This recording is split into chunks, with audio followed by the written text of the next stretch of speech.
tami rimskog sveta, tokom 4. veka, dok su hrišćani prolazili kroz teške i krvave progone, rodila se priča o čoveku čija je odanost istini trajala čitav jedan vek.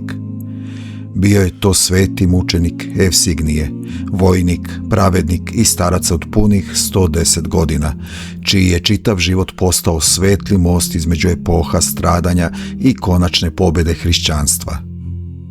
Dok se u vazduhu i u našim hramovima već osjeća tiha svetlost nadolazećeg velikog praznika preobraženja Gospodnjeg, njegova potresna priča nas podsjeća na to kako nepokolebljiva vera može pobediti svako zemaljsko iskušenje i dostići neprolazni mir. Pre nego što zakoračimo u ovu dirljivu i poučnu priču, pozivam vas da se pretplatite na kanal i pritisnete zvonce, kako bismo zajedno nastavili da negujemo našu tradiciju, veru i duhovno nasleđe. Mladi Evsignije stupio je u carsku vojsku još u vrijeme cara Konstantina Hlora, ali je ključni trenutak njegovog unutrašnjeg preobražaja nastupio pod komandom cara Konstantina Velikog.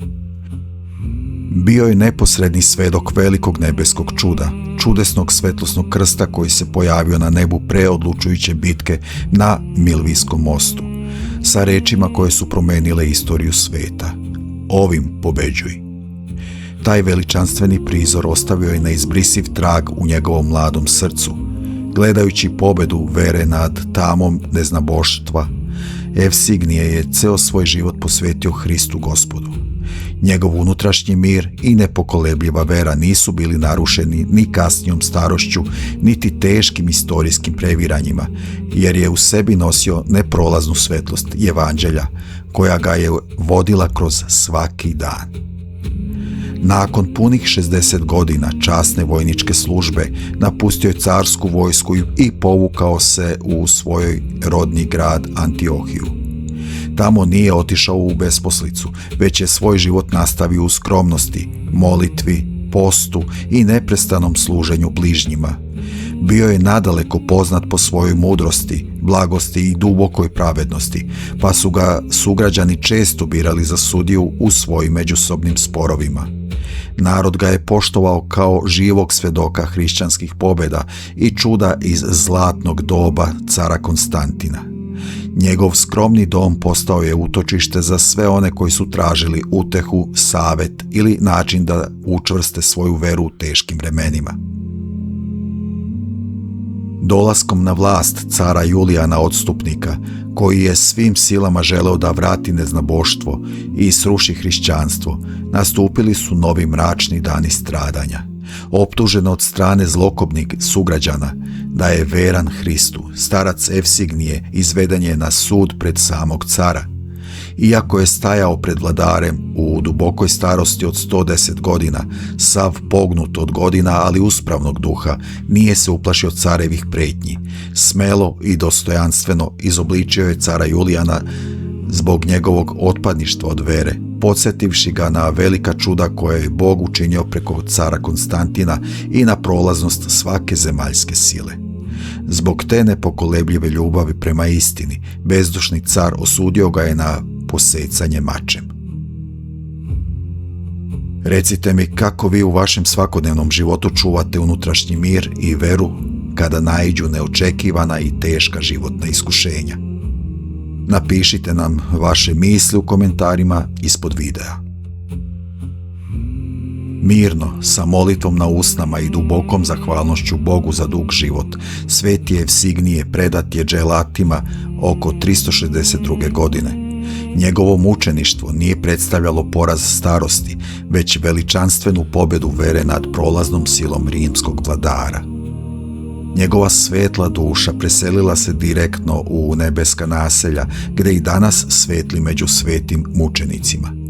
Smrt starca Evsignija postala je večiti svetionik svim vernicima da se vera ne meri godinama koje nosimo na leđima, već dubinom ljubavi i odanosti prema Bogu. Narod Antiohije i hrišćani širom sveta prepoznali su u njegovom podvigu snagu koja daleko prevazilazi obične ljudske mogućnosti. Njegove reči, izgovorene pred carem, ostale su zabeležene u istoriji kao svetli primjer neustrašive odbrane istine. Njegov spomen svetli naročito danas, u danima pred prazništva, kada se čitava crkva i svi vernici pripremaju za susret sa božanskom svetlošću na gori Tavor. Na današnji dan, 18. avgusta, naši preci su uvek sa velikim poštovanjem obeležavali dane pred prazništva preobraženja. U narodu je bio običaj da se u ovim danima pažnja usmeri na unutrašnje pročišćenje, mir u kući, opraštanje starih dugova i pripremu duše za veliki praznik. Vernici posećuju hramove, pale sveće za zdravlje svoje porodice i u tišini se mole za napredak doma. Sveti Evsignije nas svojim životom podsjeća da je svako iskreno pročišćenje naše duše zapravo naša lična priprema za preobraženje. Kada danas pogledamo na veličanstveni život svetog mučenika Evsignija, shvatamo da vera nikada ne zavisi od naših godina. Mladost nije opravdanje za neznanje, niti je starost izgovor da odustanemo od činjenja dobra i svedočenja istine. Njegov primjer nam jasno pokazuje da se istinska ljudska snaga ne meri bogatstvom ili svetovnim položajem, već mirom i čistoćom duše kojom prolazimo kroz životne oluje. Ulazeći u praznik preobraženja, pozvani smo da svaku promjenu započnemo u sopstvenom srcu, kroz opraštanje, dobrotu i ljubav prema bližnjima. Neka vam primjer i molitve svetog mučenika Evsignija donesu mir, snagu i istinsku radost u vašim domovima u ovim svečanim prazničkim danima. Želim vam svako dobro od Gospoda.